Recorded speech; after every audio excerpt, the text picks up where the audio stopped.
नमस्कार. आज मी काही मुद्द्यांवर बोलणार आहे. अ, बरेच लोकं जेव्हा इम्पोर्टंट गोष्ट असते अ, किंवा इम्पोर्टंट आपल्या फॅमिलीसाठी, आपल्या स्वतःसाठी, तेव्हा खर्च करताना फार विचार करतात. पण जी इम्पोर्टंट गोष्ट नसते, त्याच्यावर स्पेंड करताना अजिबात विचार करत नाहीत आणि ते खर्च करून मोकळेही होतात आणि अशा मिस्टेक्स ते वारंवार करत राहतात.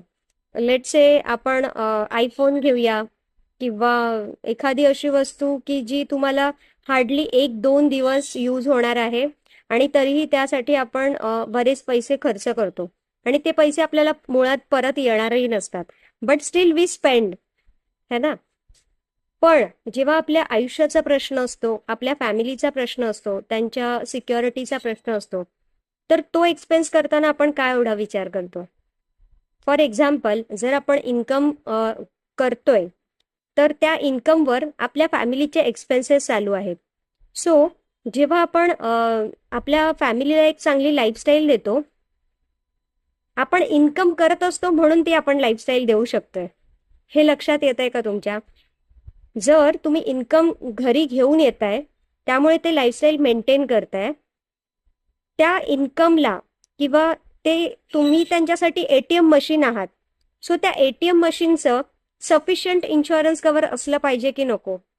सो जेव्हा तुम्ही स्वतःचं एखादा टर्म प्लॅन किंवा तुमचा आणि तुमच्या फॅमिलीचा हेल्थ प्लॅन काढायचा असेल, तेव्हा एवढा डिले का करता? तेव्हा एवढा विचार का करता?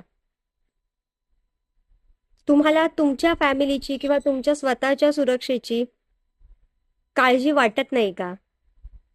ते तुम्ही डिले का करता? ते एक असं डिसिजन आहे किंवा तो एक असा निर्णय आहे की जो तुमच्यासाठी सगळ्यात महत्वाचा निर्णय आहे, तो तुम्ही इन्स्टंट घेतला पाहिजे. सो मी तुम्हाला सजेस्ट करेन की ठीक आहे, आपण बरेच खर्च करतो, असं नाही की हेच एक खर्च आहेत आपल्याला. डेफिनेटली आपल्याकडे बरेच लोन लायबिलिटीज असतात, पण जेव्हा आपल्या फॅमिलीच्या सिक्युरिटीची गोष्ट येते, आपल्याला प्रायोरिटी दिली पाहिजे की ते सफिशियंट अमाऊंटचं प्रोटेक्शन आपण स्वतःसाठी आणि आपल्या फॅमिलीसाठी केलंच पाहिजे. कारण ते हेल्थ इन्शुरन्स असू दे किंवा लाईफ इन्शुरन्स असू देत, आज कोणी यंग असू दे किंवा कोणी ओल्ड असू देत, आपल्याकडे बर्थ सर्टिफिकेट आहे, पण आपल्याकडे डेथ सर्टिफिकेट नाहीये. अगदी निगेटिव्ह वाटलं तरी दिस इज हार्श रियालिटी आणि ते आपण एक्सेप्ट केलं पाहिजे.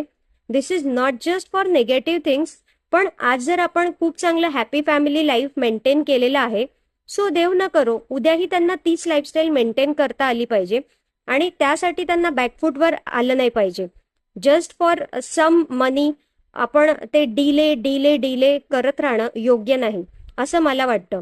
आणि आपल्या फॅमिलीचे डिसिजन्स जे आहेत, त्यांच्या आनंदाचे, त्यांच्या सिक्युरिटीचे, ते आपण प्रायोरिटीवर ठेवले पाहिजे. तुम्ही पण जर असेच काही डिले करत असाल, तर मला वाटतं ही विचार करण्याची वेळ आहे. तुम्ही योग्य वेळेत निर्णय घ्या आणि डिले करू नका. थँक्यू.